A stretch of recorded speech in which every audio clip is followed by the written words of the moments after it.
had there been more than one absolute being, there will be corruption and chaos and ruin. And I've just given you an example. I feel like the world's full of corruption and chaos. The world is still under control of one originator, designer. It's doing a rubbish job. No, it's not doing a rubbish job. The creator could have made us all perfect, like robots, right? Imagine someone wants to stab and it becomes butterflies. Someone wants to say something back to you.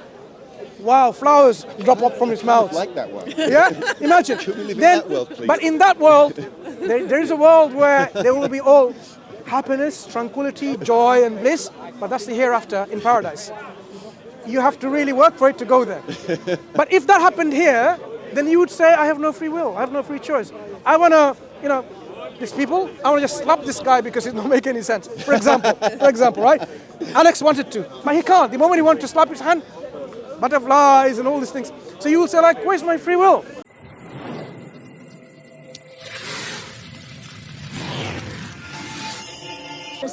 Square triangles. Well, but We can be pretty much sure that it doesn't exist. But by definition, a triangle is a three-sided shape. Correct. And a square is not three-sided, four-sided. So can there be a square triangle in any way in our cosmos, in reality? There cannot be. Only if you change the definition. No. You're not changing definition. You're sticking to what you're asking. But why are we going to change definitions to fit our answer? But you could. See, do you now realize we are not going to change our definition to fit our answers just because it's in line with our particular bias and so on. So there cannot be a married bachelor anywhere on planet Earth. Can there be? Because of the definition of the word. Yes. So once we know certain concepts, we know whether they can exist or not exist. So when you say this universe, we don't know whether it was always in existence or not, or it had a beginning. You can look at the components of the universe. If there are finite things within the set of this universe, and everything is dependent on everything else, then you know that everything must be contingent. The universe itself as a whole has to be contingent, meaning dependent on something else other than itself. There are many arguments for the existence of a creator, and the contingency argument is one of the most powerful arguments that the philosophers who are atheists or non-theists are struggling with. So you may not have studied philosophy in detail, but the philosophers themselves are struggling with this point that how do we explain everything contingent and not dependent on something independent? That is our position as a theist, as a believer. That this universe, the sum of contingent things is contingent. Sum of dependent things is dependent. That means the universe must depend on something which is independent. There has to be something that brought about this universe. Because the universe which is dependent could not bring itself into existence. For example, you and I, we are dependent. We are dependent on everything that you can even imagine. Food, water, air, to sustain our life. Stop breathing for 10 hours. You can't. Stop eating and drinking for 2 days, 3 days, 1 week. 1 month? You can't. A few days you can't because of the energy reserve that we have in our body. It can sustain us a week, maybe sometimes, and so on. But a month? I don't think so. Because you will start decaying. You'll use up all of these proteins will break up eventually. Your fat, your proteins, eventually you will die. So we are dependent on food to sustain our life. So how is it that this particular body that we have, the engineered body, we say it's not engineered by anything. It just came into reality. I mean, look at our own selves. You know how smart as you are, how beautiful as you are, this particular body that we have, individual components. Are you into biology? Are you into biology? Do you teach biology or right? But you studied biology, okay? You have? Think about the inner components of the cell. Are we saying all of these components came together by itself? Are we saying the cells, they started aligning with each other to form a tissue? You know the cells of the skin, it's not the same cells that makes up the tissue of the heart, or the lungs, or the kidneys. But during development, when the cells started, during the fertilization period, it started dividing, and making all these different kind of cells, then they started aggregating. They became collecting together to form a tissue. How so? Where is this program coming from? Who programmed it? What programmed it? When you say we don't know, it seems like we do know. We do know, but we are not willing to subscribe to the idea that there is a designer. We are not willing to subscribe to the idea that there is a creator, that there is a deity, that there is a God, because there are consequences or ramifications of that belief. No, that may be... It's not the consequences. Okay. It's just that it doesn't feel particularly compelling to me. Okay, so now let us reason then. How do these cells come together to form a tissue? What designed it? Well, it's the characteristics of the matter. Right? No, there's a program. Program means specific information. That's what you're telling me. No, DNA Yeah. is a very super complex piece of information. In our body, those information in terms of what it's going to do, whether it's going to make, your particular height and complexion and so on. This information either is random, mechanical, by chance, without a precise engineering or an engineer behind it, or there is a designer behind it. Perhaps there's 300 engineers. Fine. Either it is designed, engineered, or it's not, to put it simplistically. Whether there are many designers, that's still designed. So either our cells and our tissues are designed by a designer, It could or it's also not. be beyond our understanding as well. No, that's like saying, if somebody asks you a question, let me address that We're very just quickly. monkeys running around the planet, basically. By saying we don't know yet is not the correct answer. It's Maybe simply, we'll never know. it's, I'm not even saying yet. We may never ever know. why so? Why are you so confident? Why are you so hyper-skeptical? I'm not confident. I just don't. When you say we may never know, that's some kind of confidence to say that we'll never know. No, I said we may never know. Yeah, but we do know enough to make our conclusions. We know enough that this design cannot come about by itself, because we don't see anything in our world where programs come by itself. Even think about, like, you have a house that you live in. In your house, your bedrooms, your kitchen and so on. Do you see tea or coffee being made and assembled by itself without either yourself or your robots that you have who makes tea and coffee for you, if you have one? Do you see tea and coffee being made? So you have the cupboard there where inside it there are teapots and the tea bags. And you have the fridge, and inside it's milk. You have to open up the door of the fridge to get the milk. You have the tap where you get the water. You have your cooker or whatever you use will fire up and warm it up. Do you think all of this, do you ever see, not think, these components come together? Make the tea. No, let's understand it. Do you ever see, or do you ever hope that a good cup of tea with, how many sugars do you take, will come together and it will be ready for you to drink? Would you ever believe that?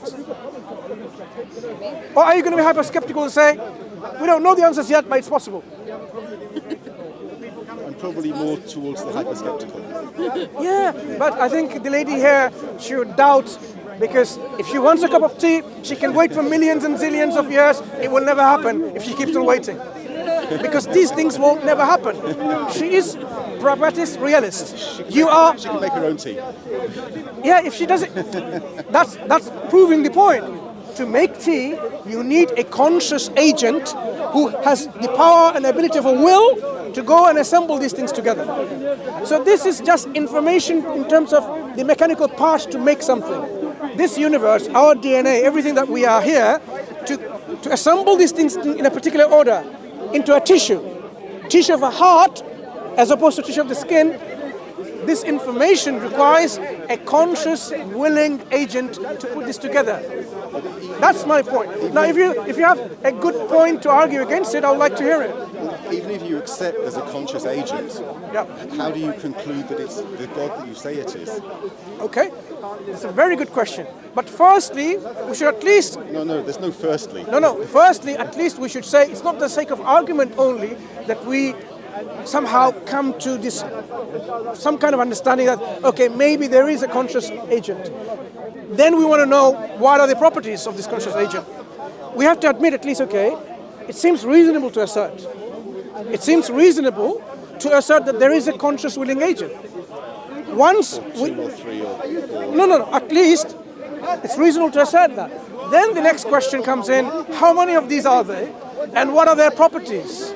How do you then take this and make that into a deity or a god? We can address that question. I mean, there's lots of things in the world I don't understand, and whether it's a conscious agent or not could be one of those things that I don't understand. If it's unconscious, the problem starts again. Unconscious teapots and unconscious fridge don't make your tea. But this is not a cup of tea.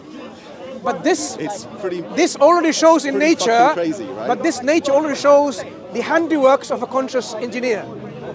It is not blind nature which has no consciousness, because the same question to be applied again. If you think this is all products of nature, nature it's not conscious, doesn't have a will, doesn't think, it's not self-aware. How does it assemble things? So you cannot ascribe this to something called nature. It has to be some kind of agent with a will, with self-awareness. How do you then explain assembly of information without conscious willing agent? I don't know. But that's not the right answer, though. Well, look. I don't know. It's the best answer I've got. Okay. And it's fair enough. One that I live fair with. enough. But I want to just at least explain to you one thing. If I go to an exam and you are a professor of mathematics or a teacher, and he says, what is 5 plus 5 in our conventional mathematics? The answer is 10. Okay, it's not difficult to know that.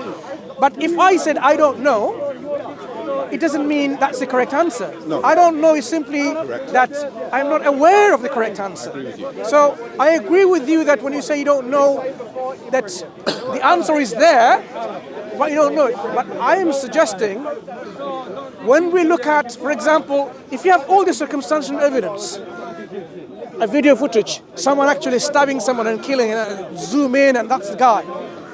Every circumstantial evidence, many cameras, so you have multiple witnesses. In a court of law, we're not going to say like, that's magic. That's simply a police camera too. No, this is all doctored. Circumstantial evidence points to the crime committed by that individual, the criminal. We will convict that criminal and we'll be happy with that. We'll be content saying we have the circumstantial evidence. Circumstantial evidence is out there for our universe in which there seems to be an engineer, a designer, a creator who has assembled all of this information.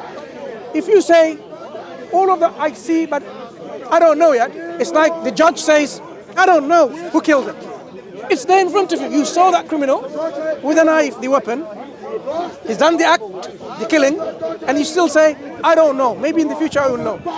You would be not a good judge in anyone's eyes. You will say, but the evidence is in front of you. So if the evidence is in front of us in our cosmos, and we simply say, I don't know, then that needs to be re-examined in our perspective. But in your explanation there, you have a physical knife, a physical victim, and a physical perpetrator. Yeah. I don't really see any of that in the universe. Isn't that all in front of you? The example I've given you about the cells. This is an example exactly, the handiworks of an engineer. The only explanation you can say is either it's by design or it's by chance. Then you have to now give me some reasons to believe that chance can account for this kind of assembly of information. Then I can take this into account seriously. No, but that's true if I was arguing for anything. But I'm just saying there's a lot of doubt. And I'm acknowledging all the doubt that... But when you have two options, broadly speaking, no, either by chance, design or not by design. I'm doing a binary kind of discussion here. Either by design or not by design. What's the other alternative? Something we don't understand as human beings with our tiny brains. When we talk about either something is by design or not by design, what would be the third alternative? There could be 100 alternatives. Like? Or like, well, I don't know because I'm a monkey as well. That's the problem. You see, let me share with you. We're just monkeys okay, trying to understand our environment. Tell me whether you agree or disagree. Either you exist or you don't exist. Is there a third alternative? To existing or not existing? In existence. Either you're in existence or you're not in existence. I don't actually think it's binary like that when it comes to existence. Why not? Well, What's the other alternatives other than this two? Well, so the only philosopher I'm aware of who talks about He's into philosophy, right? who talks about it in that way is Descartes, who said, "I think, therefore I am." But, Do you know why he said that? But it wasn't if I don't think then I'm not. He was just trying to understand what in the universe he could rely on. And his answer was nothing at all except the fact that I'm thinking a thought. Yeah, but when he said, I think I am... But there's further than that. The point of the argument that he stopped was, I think, therefore I am. So he concluded that he had a self because he was having a thought. People who picked up his argument and ran with it said, actually, no, it goes further than that. The only thing he could prove is he was having that thought at that moment. So perhaps he wasn't Descartes. What that moment was he in existence? One thought in one moment. What that moment was he in existence? Not any existence that we understand. He was in some Cartesian philosophical Existence is existence. where there was only a thought, but it's intangible. Yeah, but existence is existence. Thought. Non-existent things can't think. Do you agree or disagree? Non-existent things cannot think. Well, I mean that was his point. He was trying to prove existence. I'm going one step further, and I'm saying anything other than one intransient thought. But what I'm saying is, non-existent things cannot think. Well, that's true. If you're non-existent, you can't think. The fact that you can think, it proves that you're existent. Yes. Proving my point again. So when it comes to existence, we can be binary. Either you exist or you don't exist. Likewise, the creator or the designer, organizer, originator of this universe either is existent or is non-existent. Two binary positions. So we can give our justifications from reason and rationality, intellectual argumentations, why the creator exists, and we would like to hear the opposite, why the creator doesn't exist. Do you have anything to... One thing Descartes didn't think he did was prove that God exists. Descartes, perhaps he hadn't, explained that. I haven't studied Descartes, but I'm saying is just because Descartes hasn't given you a particular understanding of the universe, it means he considered the universe didn't have a creator. We can get all of the philosophers now and look at their thinking processes, and we can see whether their arguments are solid or not, because every philosopher can come up with certain argumentations, right? We can assess those arguments whether they are something that is sound or not, because an argument has to be sound, and you can disregard it if it's not sound. So the fact that the universe demonstrates, some people say it's an illusion of design, points to a designer. But what we are saying is, scientists, the reason they use this language of illusion of a design, like whether it's Richard Dawkins or some other scientist, because they know the ramifications. If it's truly designed, then it's a product of a designer. But if it's an illusion, then it's not really designed, you think it's designed. That's how they get away from somehow accepting a designer. But the fact remains, though, everything is contingent and has to be contingent on something independent. So, unfortunately, our scientists are not good philosophers. Those who go and somehow propagate about their science on evolutions, on atheism, and so on. Have you read The God Delusion? By Dawkins. Yeah. I've heard of it. But Yeah. You know how the philosophers, I don't want to use bad languages that they've used. The philosophers do not take his arguments with any weight, because he's not giving any philosophical arguments for his so-called philosophical arguments. As a scientist, he can give you a scientific explanation of things, but science itself has a philosophical foundation. That needs to be sound. Dawkins didn't produce that. That's why he got really criticized by theistic philosophers as well as atheistic philosophers. So the scientists, the reason they don't want to subscribe to a creator or a god, ramifications. Why are we here then? Why did this God create us? Oh, we can't do anything and everything that we so wish. That means there will be constraints in what we want, what we desire. Because religion as a whole is a set of boundaries of what you should do and don't do in most religions. That's what the Creator places this kind of way of living, and this is what the humans who want to be free and with a liberal mindset, they don't want to subscribe to the idea because they want to be free in terms of, I want to do whatever I want to do. I want to believe in what I want to believe. I want to, go live my life the way I want to live my life. So this kind of away from the restrictions of a boundary, it is what is the main obstacle for people to believe in a God. This is one of the many reasons. The other reason, which people don't often talk about, but as a Muslim, I can tell you what our Creator has informed us. That's the only way we can stop our speculation. We can be sure that it is people's pride. Pride. Like, I don't want to bow down to someone because you're a human being like me. Maybe more intelligent than me, but still a human being. Why am I going to bow down to you? The pride within us stops us somehow to say, no, there is a Creator who is greater than us, who is more knowledgeable and more powerful than us. That is what, and the stubbornness to persist on that, it stops many people to believe in a Creator because they have this internal struggle to come up with this. There seems to be something out there, but how can it be? How can someone always exist? And I don't want to believe in that. That is one of the important reasons why people don't believe in a Creator. That they think like, I cannot accept that there is a being, an agent, who is always there.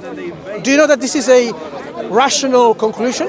Because if something is here now, there has to be always something. There cannot be a point in time there was absolute nothingness.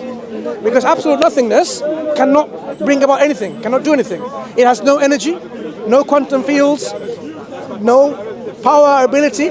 So if something exists today, there has to be always something. This is another argument for the existence of either the universe being always there or the creator of this universe. But there are arguments against the universe being always there. Even the science will tell you our universe had a beginning, and then they're trying to find other ways of escaping that, because beginning means the beginner, someone brought into existence. They will say maybe there are multiverses. This universe is the product of another universe and another universe. But still, it doesn't solve the problem. Multiverse doesn't solve the problem of origin of a universe, because the universe itself needs an explanation. Whether it has many universes is still the same. What originated whatever universe that you think of in the beginning? So I said I don't believe in God, and that's clearly a controversial point. I'll be honest, I don't really believe in the Big Bang Theory either. But you have an explanation, right? Nonsense. No, I don't. But you have an explanation. I just said I'm a monkey trying to work my way through this. But you're an intelligent person. You can assess what scientists are saying, and you can say this is ridiculous, not believable, or you can say there's some. Science evolves; it changes. You Correct. throw stuff away. Correct. But as much as science has told us, we know that the universe is expanding. That is, we established something. Redshift. Redshift. Have you read so I tried to understand the whole thing about so he does the universe read. Expanding. Yes, I read. You know what? He shows like he's not interested. But okay, Karen, what's your name? What's Alex. Your name? And Alex, it didn't, being intelligent but somehow not showing off. But anyway, the whole universe expanding thing didn't make any sense to me as why well. not? I think I just might not be smart enough to understand it, to be honest. It's based on experiments in physics with mathematical equations that cover the whole blackboard. And some brainy guy scratches his chin and goes, the universe is expanding. Yeah, but so okay, maybe, I mean, fine. But maybe you can look into the redshift. You know, when you hear an ambulance coming, you can hear the sound. Gets bigger, louder and louder and louder, and then it disappears, right? There's something called the red shift, because it's in the spectrum of that. So you can go and study in terms of why we have this kind of things in the stars, and their light seems to be behaving that way, because things are moving apart from each other. And that is how we conclude. So, the fact that you are wearing, all this very comfortable clothes and so on, is because of this engineering of maths and physics. We're able, no, but you could have been just wearing some leaves, but you're not. You're wearing something that helps you from getting cold. There's actually ducks in here, or geese or something. Someone put it together knowing that it's going to provide you some warmth. So the fact that our science works, our maths and our physics works to produce a jacket like this, likewise the science behind the understanding of the expansion of the universe has been works, and has been proven by the experiments, the methods they have done. So it is not simply that someone came up with this very fantastic idea. At least this one we know for a fact. For example, you can go outside the Earth and prove the flat earthers the Earth is not flat. We can do that, right? If you try doing that, they will not accept that. But they will not accept it. If we were to trick them, I've seen videos on YouTube, airline pilots who understand the navigation around the Earth, because that's what they do whenever they fly an aeroplane, trying to explain to a flat earthers. Trying to explain to a flat earther why we know the world's not flat, because we can make aeroplanes go to other places and they land where we expect them to land, by understanding the shape of the Earth. And the flat earthers go, no, lie to me, fake news. We know. But if we were to really take seriously a flat earther on a spaceship and go into our orbit and orbit the whole Earth around it, then at least if they're sincere enough, they would have seen the shape of the Earth, that it's not flat. So there are things like this in science where we have come to a certain understanding, a level of understanding, but our levels will get better and better. Like once we thought atom is the smallest thing that you can look into. We're breaking down atoms into even smaller and smaller, to not only like heptons and gluons and gluons and hadrons. We're talking about all this, subatomic, subquantum particles, whatever they want to call it, quarks. Something like that. And then it's about our knowledge is expanding, and everything after that is like energy fields, whatever. But it doesn't get away from the fact that our universe demonstrates evidence of design, conscious assemble. If you told me, it's barely hear what you're saying with all that noise. We're just having a conversation. They're the ones having the interesting argument. I don't want you guys to shout over that. Alex, this is Alex. What's your name? Jenna. Alex and Jenna. Alex, you think like he doesn't know? He reads a lot, as you have mentioned in passing. So we were just having a discussion about the possibility of coming to a reasonable conclusion of a creator for our universe, and Alex is still like, we can't know yet because there's a lot to know. If you told me there was 486 gods who all sat round a big holy table and worked out a plan for the Earth and then got their minions to put that into effect, that to me sounds more likely than I will tell you that it's not more likely to me. I'll tell you. Okay, let me tell you why. Powerful. Let me tell you why, as opposed to what you think is more likely, that there could be many of these causative agents for our cosmos. Now, when we say our cosmos is contingent, dependent, it needs to be dependent on something that is not contingent itself, has to be independent. Otherwise, we ask the same question. What is that creator dependent on? Because itself is dependent. Eventually, you have to come to the conclusion that it has to depend on something that is independent. And here's the problem. You cannot have more than one absolute independent being in reality, rationally speaking, because it simply doesn't. Okay. When we talk about independent beings, absolute entities, there will be chaos and corruption in our working of the universe. Independent means no compromise. Both of you drive. Yeah? Have you ever driven a car where you have two different steering wheels, independent, and you can take your car wherever you want?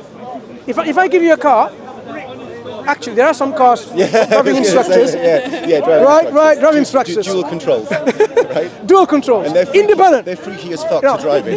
Jenna wants to take to the car to Leeds on the north, and you're going to go to Brighton in the south. Yeah. Where's the car going to go? Probably where she wants it to go. Can it go to both of the places at the same time? Cut it in half. There will be conflict of will, because this action of the car to go from from a particular position, static position, to north or the south, it's not going to happen because you have a conflict of will. And if you're absolute, if you're not, if you're absolute, if you're absolute in your will, that's my point. If you're absolute in your will, if Jenna says, my will is command, I'm not going to listen to you, I'm not going to compromise, then you will see that it's not going to happen. The car either goes to Leeds, where she wants, making you not absolute and in control of your will and your power. If you're God, and if you're all-powerful, and you willed it to happen, to take over there, you'll be a miserable failure in your godship, whatever you want to call it. Because the one that manifested in terms of the power, absolute power and will, was Jannah, the goddess, right? Well, I actually had the will for the sun to come out right now. Sorry, I didn't get that. I wish I had the will for the sun to come out right now. Right. So you see, there can only be one absolute being in reality. Otherwise, that's one of the things that the Quran actually points to. The Quran, we believe, is a divine communication from our Creator. It says, had there been more than one absolute being, there will be corruption and chaos and ruin. And I've just given you an example with it. I feel like the world's full of corruption and chaos. The world is still under control of one originator, designer. It's doing a rubbish job. No, it's not doing a rubbish job. Why are these stars? Everyone fucking hates each Hang other. on. That's people's own choice. Okay, let's address that point. The fact that people hate each other is because the Creator has... These guys. Yes, I know your example. Because the Creator has given us human beings a limited amount of free will in which we can exercise our will to agree or disagree. You've given us a bit more humanity and a bit more sensitivity. No. Maybe The Creator has given us a bit less of a desire to moral guidance. No, moral guidance to answer Alex properly now. Alex, the Creator doesn't want us to act like them, act like, really irrational people. Buddy, they're all agents of the Creator, right? But there is a code of conduct. There's a code of conduct the Creator wants us to follow. The Creator has given us a particular set of operating system in ourselves, which we can operate within our moral behavior or our moral code. But He wants us to exercise our moral behavior within a set of boundaries which are acceptable. He doesn't want us to be mocking and sarcastic and insulting and denigrating and putting people down. He says, no. Even though we are able to do that because of your free will, the Creator doesn't want us to use that. He says it is not a good code of conduct. So when you see the exercising of these free will, it is not that the Creator is somehow defunct or doesn't exist. It is because the Creator has endowed within us this faculty of free choice. And with that free choice, we will be accountable for how we used it. Because we are created for a purpose. The Creator could have made us all perfect, like robots, right? Imagine someone wants to stab and it becomes butterflies. Someone wants to say something bad to you, wow, flowers drop up from his mouth. Like that one. Yeah? Imagine. Can we live in that world, please? But in that world, there is a world where there will be all happiness, tranquility, joy, and bliss, but that's the hereafter in paradise. You have to really work for it to go there. But if that happened here, then you would say, I have no free will, I have no free choice. I want to, these people, I want to just slap this guy because it don't make any sense. For example, right? Alex wanted to, but he can't. The moment he wants to slap his hand, butterflies and all these things. So you will say, like, where's my free will? So you will say that I don't have a free will. Or perhaps I'd say, what am I doing thinking about stabbing people? Thank you for turning it into a butterfly and teaching me what an idiot I was trying to stab the fella. Yeah, so... You can have lots of free will, but just not the free will to be a... So free will not to do anything person. evil. Yeah. So then once you'll still find, if you have not free will to do anything evil, then what is the distinction between evil and good? Are you doing anything good or evil? Because you don't know what evil is. Because you can't do anything evil. So what you're doing, you don't even know whether it's good or not, because you think it's good. Good and bad, we appreciate by contrasts. Happiness and suffering, appreciate by contrast. If there was no darkness, you would not even appreciate what light is. Shakespeare said that. Is it? Yeah. Clever guy. Yeah. But this is something that is generally understood in our understanding of, this again, some kind of the comparison and contrast. We can appreciate the world. Beauty and not beauty and so on. You appreciate. Come on, Alex, of course. He knows that very well. So we go by. I think I'm, Of course. you're the first person to ever say that. So when it comes to multiple causative agents of our universe, it doesn't seem rational to subscribe to that view. In fact, the view which is most rational is that there is only one absolute entity who possesses will, intent, and of course power. We can go even beyond that and we can say, what else does that agent, the originator of the universe, has as a sort of characteristics? Will, of course, the intention. Power has to be. Without energy and power, you can't be. Self-awareness has to be, otherwise, you're back to your kitchen example, nothing's going to happen.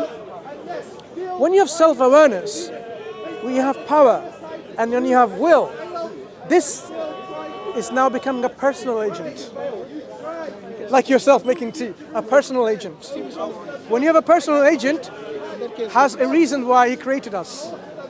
So we are talking about a personal agent who has certain understanding of things. So we say our speculation may give us an understanding of our originator of the universe, but the only infallible way that we can be certain about why we're here, what are we doing, is by when the independent absolute agent, creator, tells us, then we've been certain. Otherwise I can say like happiness is the purpose of life, or having a cigar, or having friends. Yeah, that could be it. But people can come up with their own ideas of what is the purpose of life. That is why we say the purpose of life can only be known for certainty, with certainty, when our originator tells us. When the infinite, independent, absolute tells the finite, limited, independent, then we can be certain. That makes sense, doesn't it? And this is how we say the absolute creator has sent us guidance throughout times as prophets and messengers, warn us to tell people how should they live their life, how should they have the relationship between them and their creator and their fellow created human beings or other things. The environment, for example, are you going to just cut the tree just because you want to like it, or you're going to be responsible for a bad action you're doing? So in Islam, we have to look after the environment, let alone people, whether they're poor or rich and so on. So there is a whole do's and don'ts for a reason, so that we operate within this life to be successful here and successful in the hereafter, because that's why we are placed here. We could have been placed directly into the place you said, like happiness, without any of the, love and the feeling of joy and bliss and tranquility. But that is something that we need to make sure that with a free will agent like ourselves, that we deserve to go to there, rather than deserve to go to a place of where we'll be punished for our disobedience or our what's called arrogance and stubbornness in terms of rejecting the truth. So Quran is something that I would advise you or recommend you to look into, where ask yourself, if this Quran is not from God, what do I expect it to say or expect it to have information about? You can have falsification tests for it, to disregard it. I mean, am I going to believe Harry Potter is the book of God? I'm not. Firstly, it doesn't say it's from God, so why am I going to even bother? Yeah? So any book people bring to you, you're not going to say, okay, maybe it's from the creator of the cosmos. It needs to demonstrate. It needs to give us something that our heart and our mind will be content. Our heart and our mind needs to be content that this seems to be a piece of information or a book that I can, with some satisfaction and contentment, accept it's from God. But it cannot be from other than God. That is what we need to operate our minds. So how did people put God's word into effect before there was books? So the Books are pretty new. The information that we have from our Creator is from day one when human beings were placed on this earth. Our Creator has been sending guides, warners, prophets and messengers who tell people what the purpose of life is, how should they live their life. Some of them came up with instructions as books. Some of them were just simply reminding what the other books was. the codes of life, the codes, you can say the divine guidance which are codified in a book form. So there are many books in the past. We believe that's the difference. The final book, the final guidance from God has been sent through the final messenger. So Islam is not a new religion. Islam is the culmination, the perfection, or the end of God's prophets and messengers and his message, his guidance, with the final prophet and the final messenger. That means every other prophet and messenger that came with the same message of subscribing and surrendering oneself to the will of that creator. Do you not often surrender your will to say, fine, you know what, I agree? We do. So we just simply need to surrender our will to the will of the one who we can surrender to. Because if he's the one who created us, why am I going to be arrogantly saying, no, I know better how to conduct my life rather than the one you created me? Yeah? The one who the one who manufactures a piece of, something like a camera or a phone, whatever that might be, right, are in a better position to tell you how to operate it, how it will function best. Imagine now this is not waterproof. I try to now film underwater. It's going to get damaged. It's not going to work. Human beings, we need similarly how to operate how to operate our life in this mess that you have seen earlier on. Right. Really, seriously. Right. Because people need to know how best to conduct our lives. Because sometimes with our own speculation, with our own gut feelings, with our own, wishy-washy thinking, we can really be seriously in error and jeopardize the whole of human race, let alone the whole of the earth. Like racism is such a disease where just because I think you are of a particular race, of an ethnicity or a color or a language, I despise you and I want to get rid of you. You know what many people did in the past? Because of this racial differences, ethnical differences, difference of color, language, whatever, they have this kind of, looking down upon someone and said they don't even want them to be existing because, conflict of power and will and whatever. God, of course, the one who created us, our creator, created all of us with the diversity.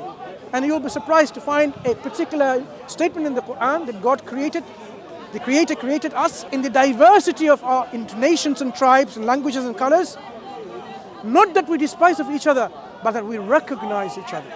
And the best among us is the one who is the most righteous, most God-conscious, most noble in deeds, in deeds, actions. Not that, you are the most intelligent, that makes us different, and I say, no, whatever. No. The one who is the most God-conscious, because God-consciousness means you will not put someone down. You will be one who will try to implement justice on the earth. You will try to establish equity on this earth. You will try to establish peace on this earth, tolerance on this earth, and so on. This is just the ramifications of when you are God-conscious, because you will be conscious about what you do and what you say. The moment you want to insult someone, you realize that's wrong, and you won't do that. The moment you want to steal from someone, you will say that's wrong, not acceptable, because that's someone else's property. So God consciousness will allow you to live a life in which you will be a life of justice and empathy and piety and so on. So God, our Creator, tells us the reasons why we are different, we recognize with each other. Imagine everyone look like Alex, as smart as he is, as handsome as he is, and everyone as beautiful as Jannah. Everyone as beautiful as Jannah. Every ladies was like Jannah. Same height, same complexion. Now, how am I supposed to know Samantha and Elizabeth? The wrong girl by mistake. It'd be really awkward. Right? It will be really awkward. You would not recognize who's who. Dangerous, right? So now you realize. You have a twin sister. I didn't know that. So now we realize the diversity is also helps us to recognize with each other, not to despise of each other. So this diversity is something that tells us this is like a blessing that He's given us within our, the way He's created us, rather than He created everyone like the same. So this final guidance, you would expect, coming back to the point, how do we know what book is from God or not? What book is indeed a revelation from God or not? A revelation, rather than a product of a human being. It must demonstrate with proof and evidence, and it is from the All-Wise. There's at least 3 different books that people say are from God. Yeah? Which ones? The Torah. Torah? the Quran. The Quran? And some Bible stuff as well. Yeah, right? like the New Testament. But there's like 3 different New Testaments, right? There's the Gideon one that you get in the hotel rooms. Or these translations. These are translations There's other ones, right? And there was the Catholic Protestant schism and the different. Yeah. There are many translations of the Bible, and a number of books differ. There's Sunni Islam, Shia Islam. But there's also but others, when it right? comes to book, Those I want to two just main ones. quickly explain to you the difference between Catholic and Protestants broadly. So can you do Sunni and Shia? Yes. That's probably more your. Yeah. More your So thing, the right? point I'm making for the both of them, Sunni and Shia, they still hold the same book as a divine guidance from God. They don't quarrel with the book. Every Shia and Sunni consider it's the same one book as a divine guidance. They have political allegiance and differences. Some of them say, you know what, the 4th Khalif should have been the 1st Khalif, and I have allegiance to him. That's the Shia community. And they kept on persisting, even though the 4th Khalif said, now I'm a Khalif now, then, the difference should have stopped. But they continue the differences. So the Sunni and Shia do not have this kind of theological differences in terms of the Book of God. Catholic and Protestants, on the other hand, rather, they have different number of books. They don't agree on the same book. So the Catholics may have 73 books, and the Protestants 66 books. The number of books are different. So the information contained within it as a divine guidance are different. So how do we know a book of God is from God? It must be something demonstrative of it within itself that it proves to us is from God. One of the things we say is it should offer some kind of falsification test so we can reject it if it doesn't come up to the standard of scrutiny. So if a book from God tells you information which is incorrect, the earth is flat, that cannot be from God. God is supposed to be all wise, and this book says the earth is flat. We know it's coming from a human being who at that time knew no better, only now knew that the earth was flat because maybe that was the scientists at that time, the knowledgeable people said at that time, and it's the product of time and place. Yeah? So a book of God must be free from errors of this kind. So there's no errors in any holy book. There are errors in many holy books which are still claiming to be holy, because these books. Except. Good. He's going straight to the point. No, I just know where you're going. Exactly. But the books that I want to talk about before I come to the Quran, there are books which was from God, but falsehood entered within it because of human additions and changes and alteration. You can go to British Library and see Codex Sinaiticus. It's online as well. And you can compare this with the Bible now, manuscript of manuscripts, and you can see the changes. People have changed it. Why? It's the question that we ask. Why do you change the book of God? Come on. Well, I know some of the changes were by accident. Right? Like I know in the olden days, the Jewish one, the Torah, it used to be written out by hand, by scribes. Copying errors. They used to the copying errors. Regular. So there are lots of copying errors, but it persisted. People should have known better. Like when I'm copying, I should know what I'm copying and check what I've copied. At work that check. Day. It's a long day at work. But the Quran, they didn't have coffee back then. The Quran is protected in a different way, where it's memorized. So you have the written form and you have a memorizing form. We are still in the final day of Ramadan. There's also an oral tradition for the Jewish people as well. Had they followed that tradition to this meticulousness, they could have protected it. But unfortunately, for some reason, this community, they didn't become so robust in protecting this book through oral and graphic form. That's why you have the Samaritan Pentateuch of the Samaritans, which is different from the normal Hebrew Pentateuch, which is the Jewish Pentateuch, the Masoretic text. The Talmud? No, Talmud is not the actual Torah. The Talmud and the Mishnah and others, these are like, say, explanations, commentaries, and so on. But the Torah itself, there's the Torah of the normal Jewish people, what they believe, and Torah of the Samaritan. Samaritan is another group of Jewish people, but they have different versions, and there's a difference between them. So, if they were robust in their methodology, they could have protected it. So could have had the Hindus, if they were very robust in their oral transmission of their text, the Vedas, because they were memorized. But they still cannot now match and synchronize with the written text that's available, and you can see the difference between them. The Quran, as I was saying, is protected by both ways, one protecting the other. We are on the 30th day of Ramadan. We are fasting. It was yesterday, no? Today's the last day. of the month. But Tomorrow it will was- be it Eid. was the final Friday prayers on Friday. Yeah, yeah. 2 So days ago. tomorrow will be the Eid. Happy Eid. Thank you. So in this month, Eid Mubarak, right? Eid Mubarak. Yeah, there you go. There you go. some say Mubarak alaykum shahr. Many ways of greeting Eid Mubarak. So in this month, one thing that the Muslims have done throughout this month is after sunset and the night prayer, they prayed something called this Taraweeh prayer, Salatul Qiyam, and they recited the Quran in majority of the mosques and finished from beginning to end, whole Quran by memory, from memory. So you had an imam reciting the Quran from memory. Of course, a part in a day and a night, and throughout the 27 or 28 nights they finished the whole of it. And if he made a mistake, you'll have someone behind correcting him. So there's no chance of making mistakes. Just demonstrating how even a slight mistake of like someone said E instead of U, they'll be corrected. So he reads or he recites? He recites. He knows the whole thing in his head. Yeah, not just one imam, thousands and thousands of Okay, imams. so they each know their and bit. no, these imams who recite, they're called hafiz or the memorizer, and they know all of it. So in hundreds, if not millions of mosques. They know the whole book in their head.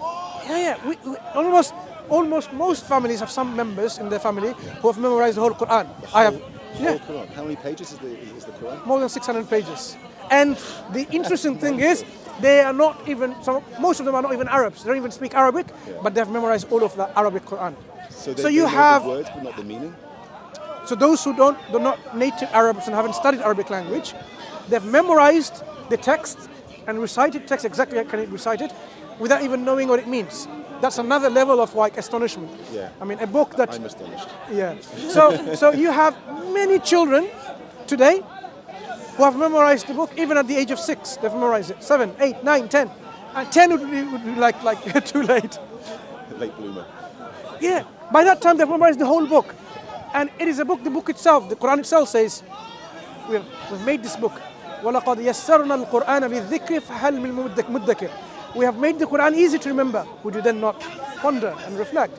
So the Quran is made in the way it has come, and this is a point that I can touch upon quickly now. The construct of the Quran is such that it is designed for easy memorization, but at the same time it is constructed in such a way no one can imitate anything like it. So one of the divine hallmark or evidence for its divine origin is if it's inimitability. The Quran cannot be imitated. So Shakespeare's sonnets and so on. You can bring another professor and he can write something similar to it. People have done it. But the Quran, even though it's not prose or it's not poetry, it has rhythm, it has resonance, it has rhyme, but that cannot be copied, that cannot be imitated for some objective reasons. It's not subjective, not just beauty as in subjective beauty, but objectively. There are ways of stylistics within the Quran that cannot be imitated. That is one of the arguments of the divine origin of the Quran Muslims offer first and foremost. I don't really understand the concept of not being Commutated. Yeah. Okay. So let me give you an example that I often find it easy to understand.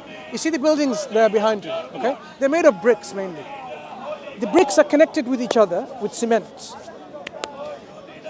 If you are an architect, an engineer, you can tell me how to make buildings, hundreds of those, just like that. You can make, this is my living.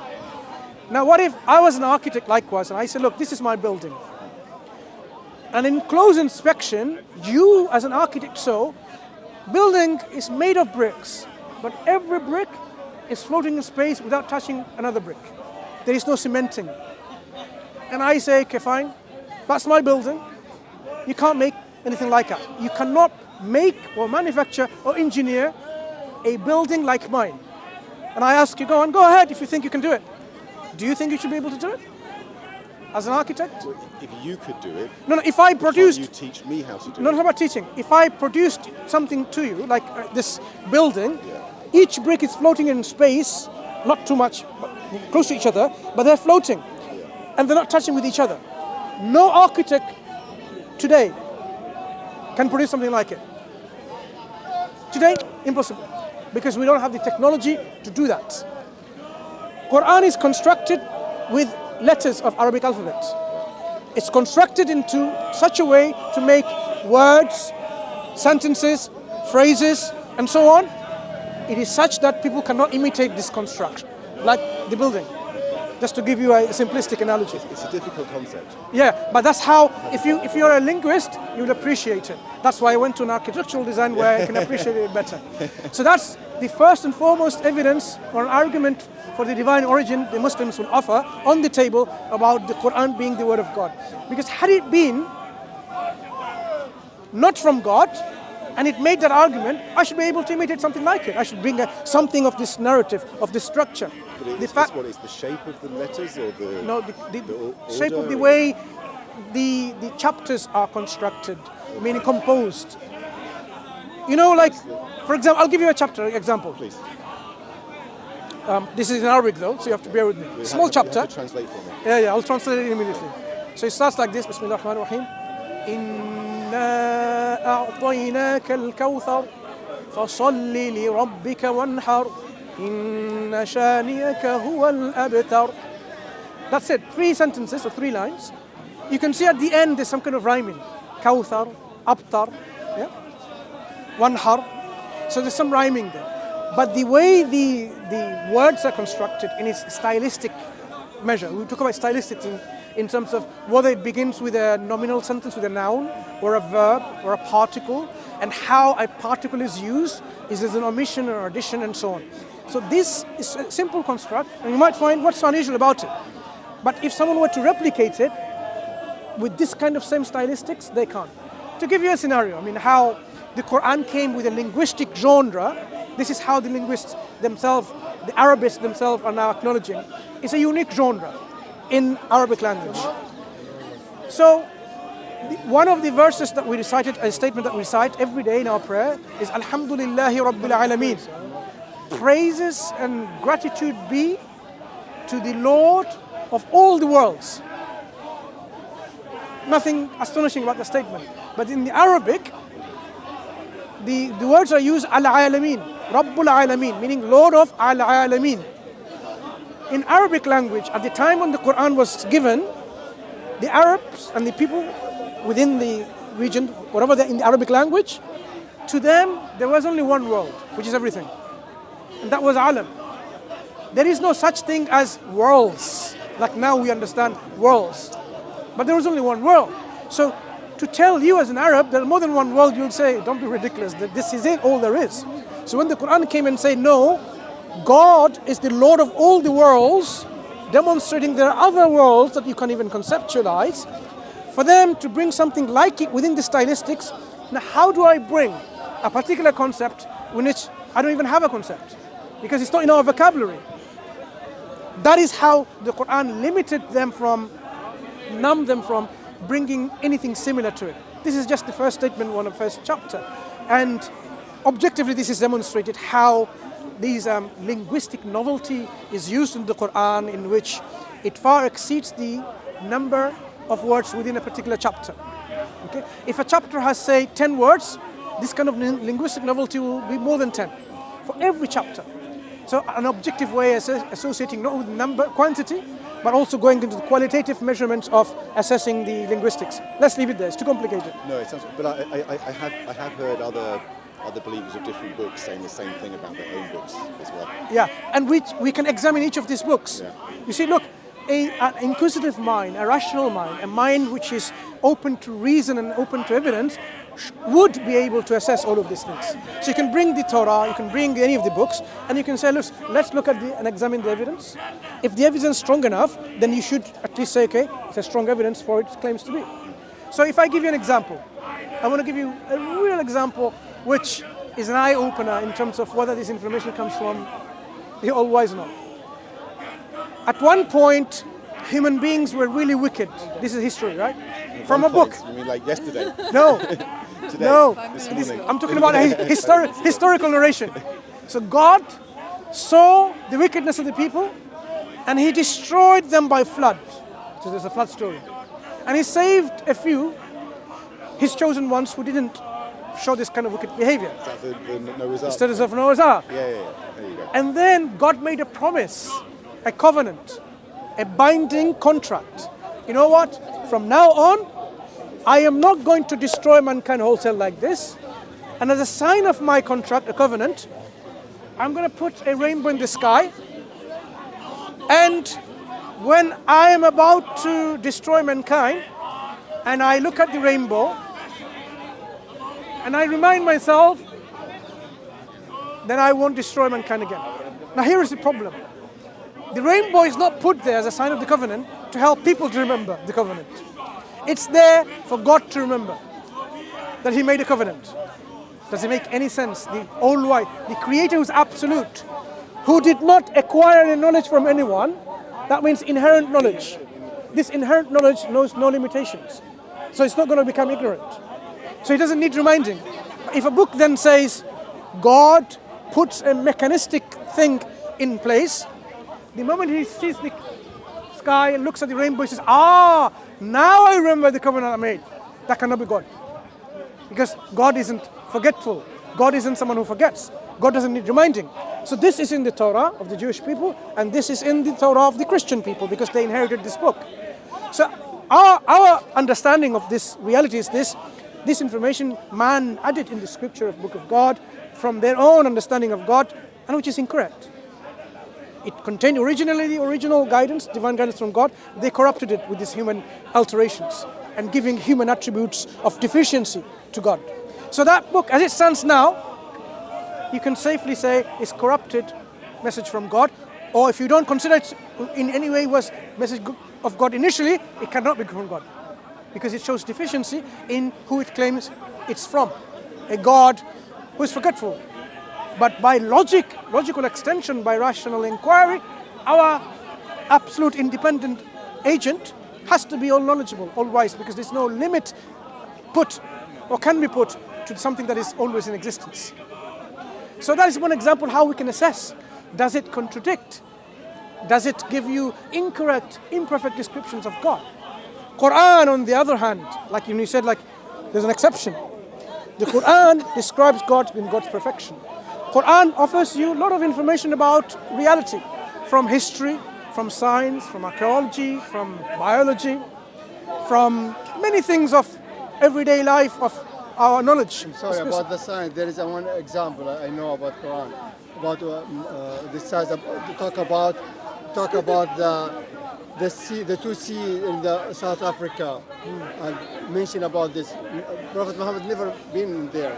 Okay. And do you know what مرج البحرين يلتقيان? بينهما برزخ لا Yeah, يبغيان. I mean, can you explain to them? Okay. I'm sorry about that. No, that's okay. I know Muslims are very passionate to share with you the evidence. So in the Quran, there is a statement saying God, there's two seas, the one which is like sweet and one salty. And there is an invisible barrier in between, and they cannot pass. Now, of course, the man who's producing these statements, supposedly if he is the one who's fabricating this book or forging this book from God, if it's not from God, he's never been to the sea and oceans. He's never been to an ocean where you can actually witness the merging of two oceans or two watery bodies, oceanic bodies, and there is a zone which just merges between them, and that's it. You can't just... There's a boundary. There's a huge boundary, maybe huge in terms of its length, but there's a boundary. So God is saying there's this invisible, there's a boundary there. La yabghiyan, you cannot pass with this boundary. So this merged boundary is present. So what my brother is pointing to, this is a scientific phenomena. Different salt, different species. Yeah. This phenomena described in the Quran, which is now appreciated. How does a man in the desert know this? Okay, I would go even one step further, saying when you talk about oceans, the Quran describes the oceans having interoceanic waves. Just like you have a surface waves when you go surfing, and you have the waves at the surface, there are inside the deep oceans also deep sea currents. You cannot know them by simply going deep down with or without any kind of diving gear. So how does a man in a desert, never been to, and it's impossible for that person to go deep down the depth of the sea, oceans, to know there are deep sea currents? Showing you and demonstrating you the information that is coming from is not a product of this one person's personal thinking and speculation.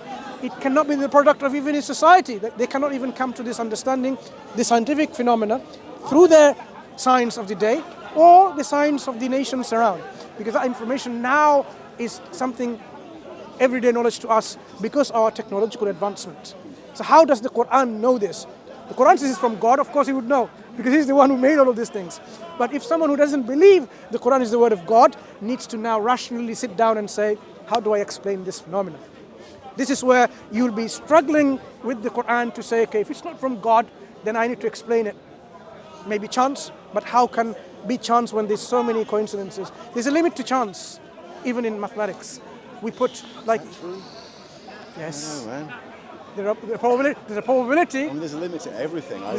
What is the probability? What is the probability that you're going to turn into another star, not a pop star? One day, man. When I'm dead, The probability is almost zero. When I'm dead, I'll be up there with the stars. But being as size as a star, as big as it is, as bright as it is, as hot as it is, With dust. it's not going to happen. So in mathematics, there's these probabilities. So what just showing you, I don't want to bore with many examples, but what I will urge you and request you humbly is to, investigate the Quran, because in this Quran it tells us our purpose of life is to worship God, be thankful and grateful to God, and not to worship our own desires, worship our girlfriends and our wives, or our husbands and our boyfriends, because worship can be being, surrendering yourself with all, to that person.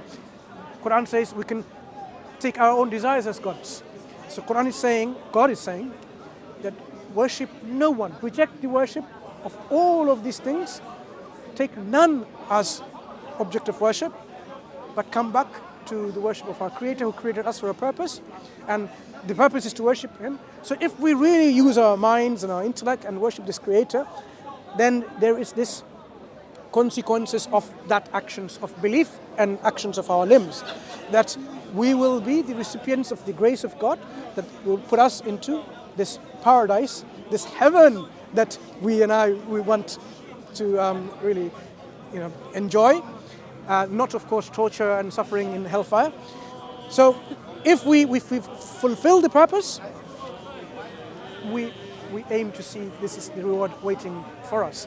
If we don't, then we will be doomed for our own consequences of our own choices that we make. If we make the wrong decisions, we have to suffer. If I go to an exam, not knowing what the exam is, not knowing what subject it is, not knowing the questions are, how do I expect to pass these exams? I won't. Then I cannot blame my teacher. I cannot blame the questions that is there because I didn't even look for it. I didn't study it. I didn't really seek the answers, and I will be myself to blame. So to remove ourselves from the blame is to really think about this cosmos that I am in.